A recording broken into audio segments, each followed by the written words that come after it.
Fire Chief and Disaster Coordinator calling on residents to start preparing for hurricane season 2020. Former Minister of Finance writes about the current monetary union with Curacao. But first up, Director of the St. Martin Medical Center says they have already given a presentation of the new hospital project.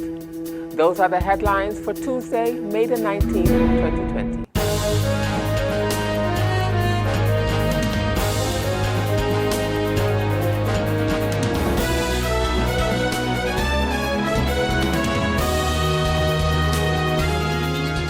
This is SXM Daily News. I'm Valerie Van Putten. Thank you so much for joining me. And as usual, we have a packed newscast for you this evening, so let's get started. In our first story, the House of Parliament sat in an urgent virtual plenary public session on Monday, May the 18th, 2020. The public meeting was scheduled for 2 p.m. The Minister of Public Health, Social Development and Labor, VSA, was in attendance. Due to measures taken to mitigate the coronavirus COVID-19, the House of Parliament is currently closed to the general public until further notice.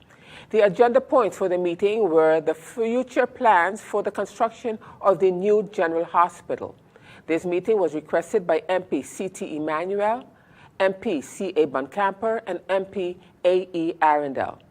In his update and presentation, Director of the St. Martin Medical Center, Dr. Felix Holliday, who spoke on behalf of the board of the St. Martin Medical Center, said that the St. Martin Medical Center has already given a presentation of the new hospital project back in 2019, whereby they explained the details. On behalf of the board of the St. Martin Medical Center, we thank you guys for the invitation. We got a request on Friday afternoon from the Minister of Health in regards to information on the topic, the construction of the new General Hospital. Seeing of the short notice of this request, we convened a meeting whereby we discussed what is important for Parliament to be aware of and all information needed to be properly updated on the progress of this project.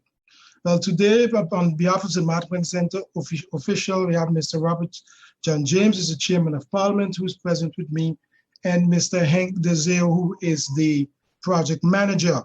Before I give the word to Mr. Henk de Zeeuw, who's the project manager, who will do the presentation on the status of the construction of the new General Hospital, I'd like to remind the public of St. Martin and the new Parliament that St. Martin Medical Center has in 2019 gave already a presentation on the new hospital project, whereby explaining the details.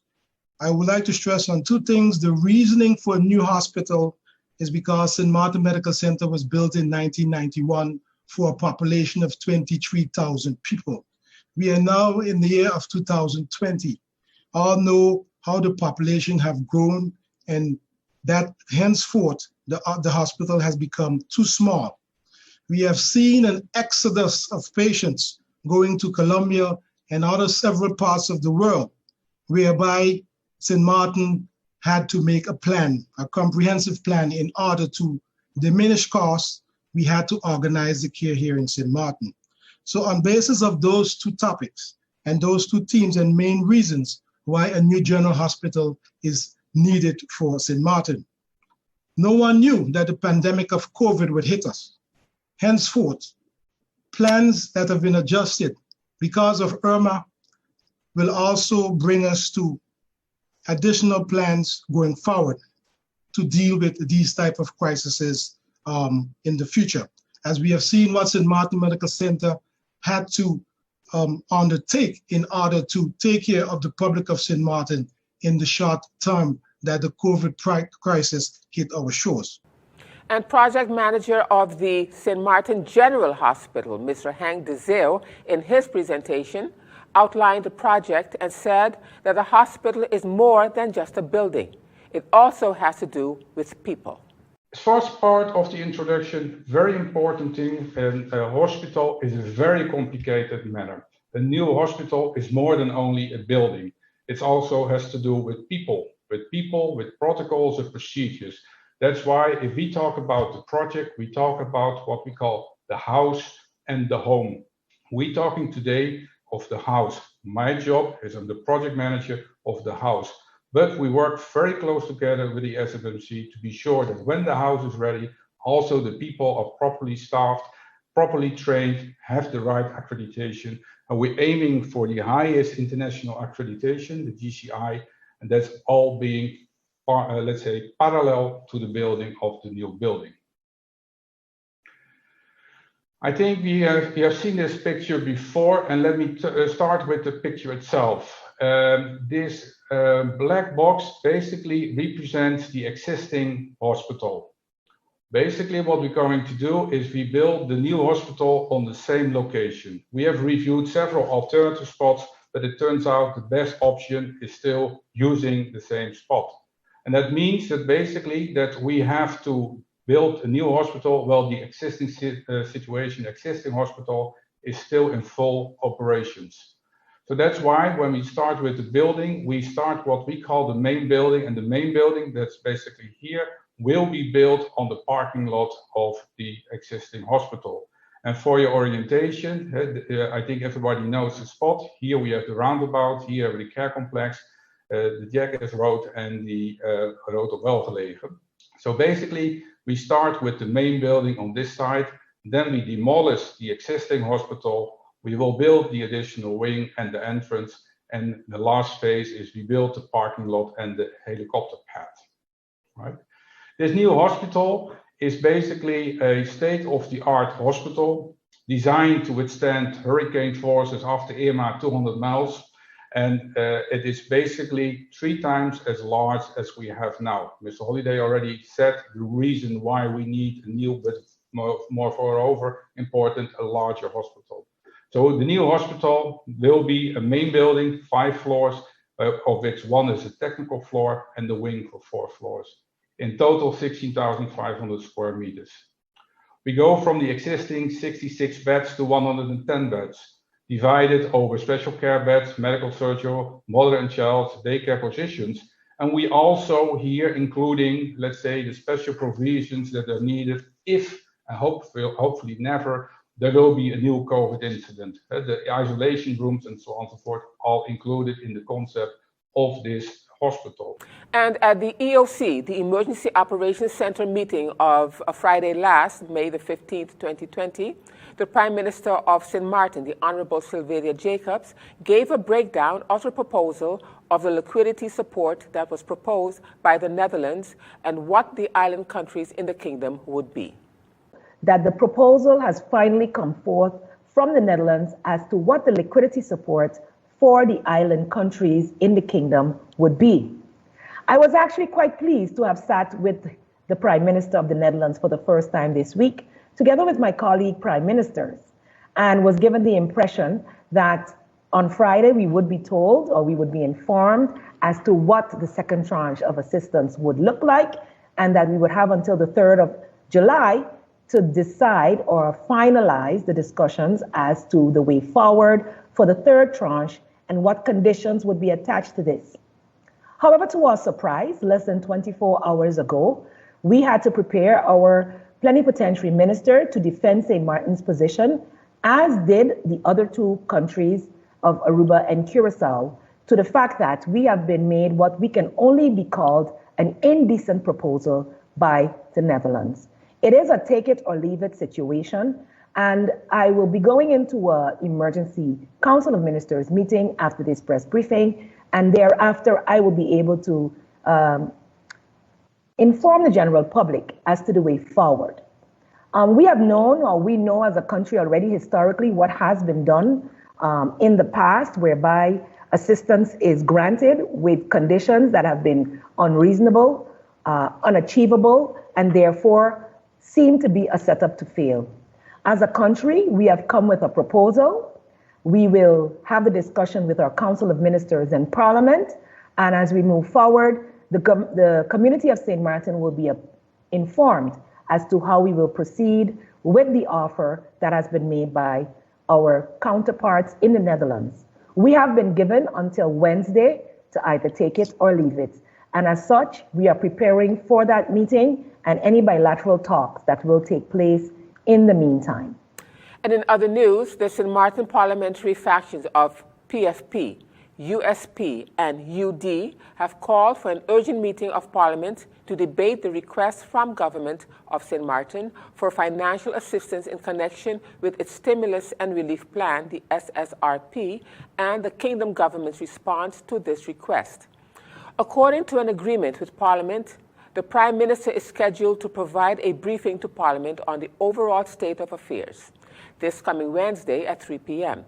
In their letter to the Chairperson of Parliament, the release reads in part that the members of Parliament, Buncamper, Gums, and Westcott Williams, remarked that this briefing will be after the deadline for government's response to the Kingdom government, and that would leave Parliament no room for discussion on this important matter that will have consequences not only for the government of St. Martin, but for the community as a whole. The members of Parliament further motivated the request. The media has been inundated with bits and pieces of the conditions laid down by the Kingdom government. The Minister of Finance speaks of unachievable conditions, and the Prime Minister has labeled the proposal indecent. In the opinion of the members of Parliament, if this meeting is not convened by the time the Prime Minister comes to Parliament at 3 p.m. on Wednesday, the die would have already been cast. And SXM News will bring you the highlights of that meeting in tomorrow's edition of SXM Daily News. And still to come, Chief of Police say that they are moving away from border control and wants to concentrate on other things. You'll have the details to that story and much more when SXM Daily News returns.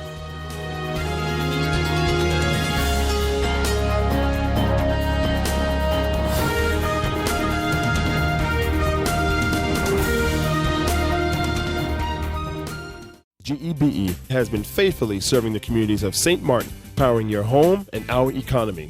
Come rain or shine, our qualified team of professionals are working hard 24 hours a day to provide you and your family with safe, reliable electricity and water. We use the latest technologies and test our products daily to maintain the highest international standards. Our friendly staff is always there to assist you, whether in person, over the phone, or online. We are committed to constantly improving our products and services, making them more efficient, effective, and environmentally friendly to serve you better today and our next generation of clients tomorrow. GEBE, powering a brighter future. Our friend Megawati is here with tips to save you energy. 1. Turn your airco temperature up. 2. Use a ceiling fan instead. 3. Buy energy-saving products. Save some green with NVGEBE. And as we continue now with more news, the Office of Disaster Management, which falls under the Fire Department, which is under the Ministry of General Affairs, headed by Fire Chief and Disaster Coordinator Clive Richardson, is calling on residents to start making preparations for the 2020 Atlantic hurricane season. Richardson pointed out that hardware stores can reopen this week for walk-in customers, and therefore residents have the opportunity to visit the aforementioned stores to purchase the necessary items needed to make their homes storm ready. The hurricane preparedness season for 2020, seeing that it is coming up within under 3 weeks' time. So therefore, we have been addressing that situation, and the different ESF coordinators have been reaching out to their NGOs and to their collaborators within the ESF groups to start with the preparedness for the hurricane season 2020.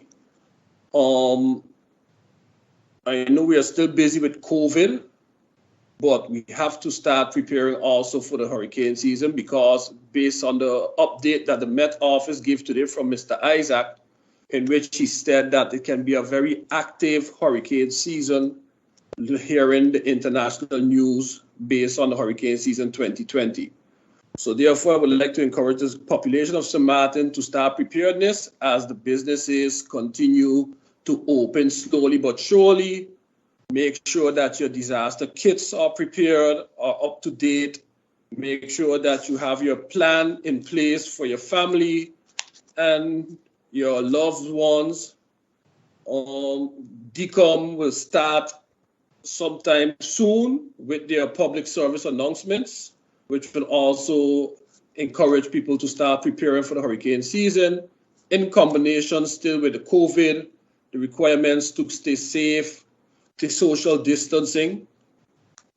As I stated last week, and I'll state again, the disaster app for St. Martin is in the Apple Store under Disaster Prep, one word, St. Martin. You can download the app, and when you open the app, you will see if there's a page for hurricanes, preparedness, what you should do, where you can get your information, whether it be on the DECOM Facebook page, or it be on the government page, or the app will also be pushing information pertaining to the season.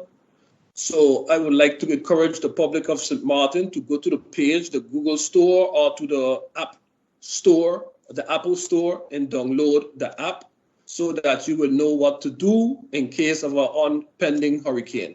The remaining storm names for the 2020 Atlantic hurricane season are Bertha, Cristobal, Dolly, Edward, Faye, Gonzalo, Hannah, Isaias, Josephine, Kyle, Laura, Marco, Nana, Omar, Paulette, Renee, Sally, Teddy, Vicky, and Wilfred.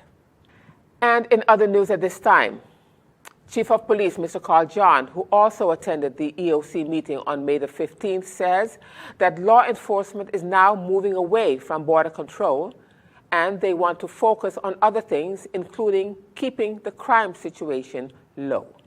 We follow 100% what the Prime Minister said about the borders.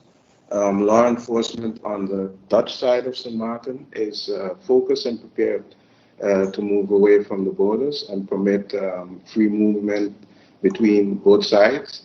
And then we want to focus on other things. We want to focus on keeping our community safe, the businesses that are reopening. We want to put our effort in keeping them safe and so they can operate as much as possible. Like my colleague, S.G. De Weaver just said, and the Prime Minister said, we need each other to move forward. So we have to limit any activity that can give others the thought or idea that we cannot move forward together. So we're going to fight very hard and put our efforts into that. I want to emphasize, though, that de-escalation does not mean non-compliance with measures. In that sense, we will be instituting a multidisciplinary team consisting of the inspectors from TIAT, the inspectors from health and police officers, to go out there for sure where businesses where we receive complaints of non-compliance with the guidelines and the measures, that we will go out there and not to want to close businesses, but really to help and guide them on how to keep each other safe. So if we can manage to do this together in the coming months of difficult situations and keep our crime situation low, I think we will give others less to want to impose on us.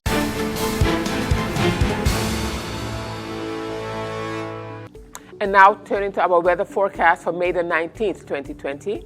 The Atlantic high pressure system will maintain a gentle to moderate wind flow across the region. An approaching tropical wave will reach the Caribbean islands tonight. However, the active weather associated with this system is expected to remain south of St. Martin. Seas will remain slight to moderate through the next few days. Outlook through Thursday morning, partly cloudy to cloudy with a few passing showers possible. Now, let's turn to your 3-day forecast.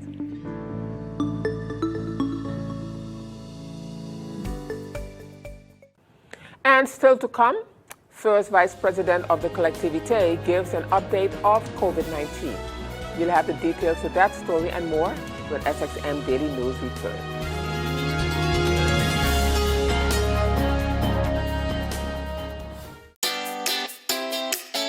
Make use of web mobile banking with easy access and direct usage of face recognition,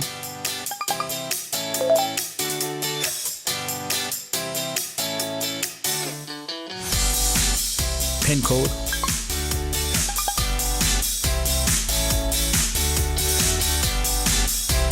or fingerprint. Download WIB mobile banking app and make your transaction from anywhere at any time. For more information, visit wib-bank.net/quick-login. And as we continue now with more news, this item out of French St. Martin, the first Vice President of the Collectivité, Valerie Damaso, gave an update of the COVID-19 testing on the northern side at their weekly briefing of the Collectivité. The first Vice President said that they have started their deconfinement a week ago, which is bringing life back to the community. A week ago, the government began the national deconfinement phase. St. Martin, being classified in green according to the health rating, was able to follow this movement, and we have applied the instructions for gradual release from confinement since last week, Monday. After 2 months of confinement, the relatively stable sanitary situation has allowed many businesses to reopen, bringing life back to our streets and to our neighborhoods as optimism for our economy recovery. We are going through a trying and unprecedented crisis, and you have all done well. We congratulate you. The result of the PCR screening campaign run by our hospital are encouraging. Out of 150 tests carried out since May 4th in the various districts, only 1 case was diagnosed positive for COVID-19 on the French side. 2 other people were tested positive and were taken care of. It will be challenging to not have any more cases and to maintain it. However, our combined effort must make it possible to limit the risk of transmission and the escalation of contamination. Only the respect of barrier measures by each of you will help us protect our community. The field campaign ends today. The Regional Health Agency will be providing us in a few days with a precise analysis of the impact of this random screening campaign on symptomatic people. The Collectivité was strongly involved in making this screening campaign happen. We believe this first step will provide us with a more precise image of the health situation on our territory. Screenings are not going to stop. On the contrary, the hospital remains more than ever mobilized to control the circulation of COVID-19 and provide the best possible care to all patients. This week, we will be receiving one of the PCR screening machines, which the Collectivité will be donating to the hospital. In this new phase of deconfinement, we have to remain vigilant, whether at home, at work, or in public spaces, as to protect ourselves and those around us. We can never repeat it enough. Barrier gestures are the only precautions against the spread of the virus. We must adopt the resumption of our activities by continuing more than ever to respect physical distance, regular hand washing, wearing of masks in public spaces and at home. And in more news back in Phillipsburg, in a letter to the editor, former Minister of Finance and businessman Mr. Michael Ferrier has written a piece about the current monetary union with Curaçao, entitled Wheel and Come Again. Despite my personal position regarding the current monetary union with Curaçao, Michael Ferrier says that he favors dissolving it and officially dollarizing St. Martin economy. In other words, after 10 years, stop wasting more time and energy trying to feed a dead horse. Mr. Ferrier continues when he says, I must commend the management of the Central Bank of Curaçao and St. Martin, the CBCS, in a clearly worded, professional, and instructive 5-page letter. They responded to the April 21st, 2020 letter from the President of Parliament of St. Martin. In it, the CBCS addressed the 6 urgent action points listed in the President of Parliament's letter. The bank's management clarified inaccuracies and provided proper context to suggestions or demands made by the parliamentarian. I don't have any way of knowing if the CBCS expected their letter to become publicly available, but their well-crafted document is written in a way that it can be understood by the man or woman on the street, including me.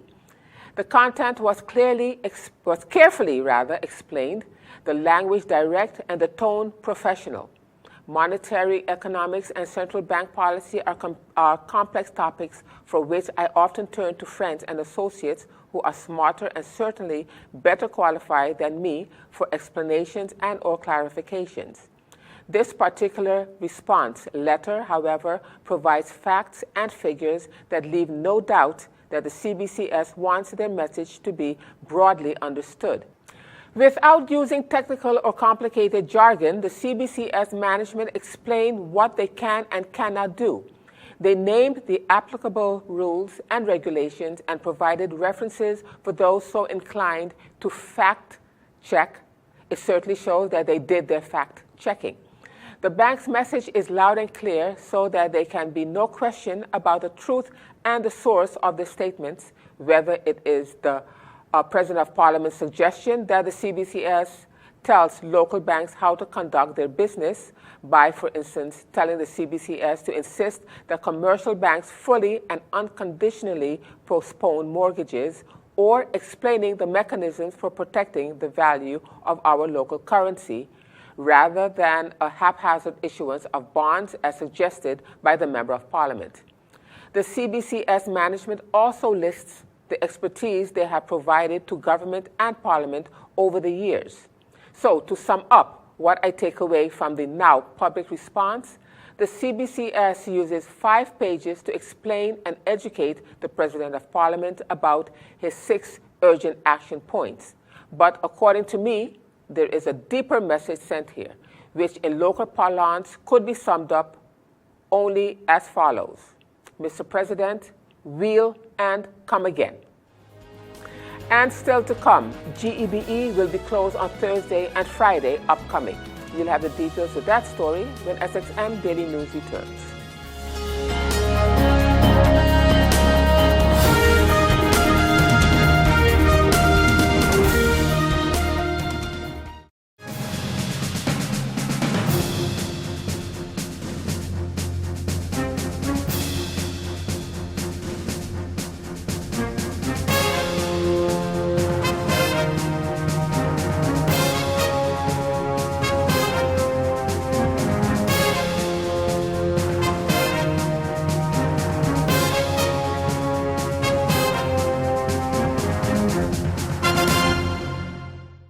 And as we end this edition of SXM Daily News for this evening, NVGEBE hereby reminds the general public that their offices are now open to the public from Monday to Friday for the Phillipsburg main office, 7:45 a.m. to 3 p.m., and for their branch office in Simpson Bay, 7:45 a.m. to 2 p.m. As we continue to monitor the COVID-19 virus, we hereby inform you that all of our services are available online through email assistance or via the telephone. And in this other public notice from GEBE, GEBE hereby informs the general public that their main office in Phillipsburg and their branch office in Simpson Bay will be closed on May the 21st, this Thursday, which is Ascension Day, and May the 22nd, 2020, which is a compulsory day for the staff. Their offices will reopen for business on Monday, May the 25th, 2020 at 7:45 a.m. For emergencies during this closure, please contact their dispatch center at 1-721-546-1100, 546-1160, 588-3117, or visit their live chat. And with that, we've come to the end of SXM Daily News for this evening. I'm Valerie Van Putten. Thanking you so much for joining me this evening. And just a reminder that this and other programs are available online. Simply log on to stmartinmediacenter.com for viewing. And on behalf of SXM Daily News team, we thank you for watching and plan on meeting you right back here again tomorrow.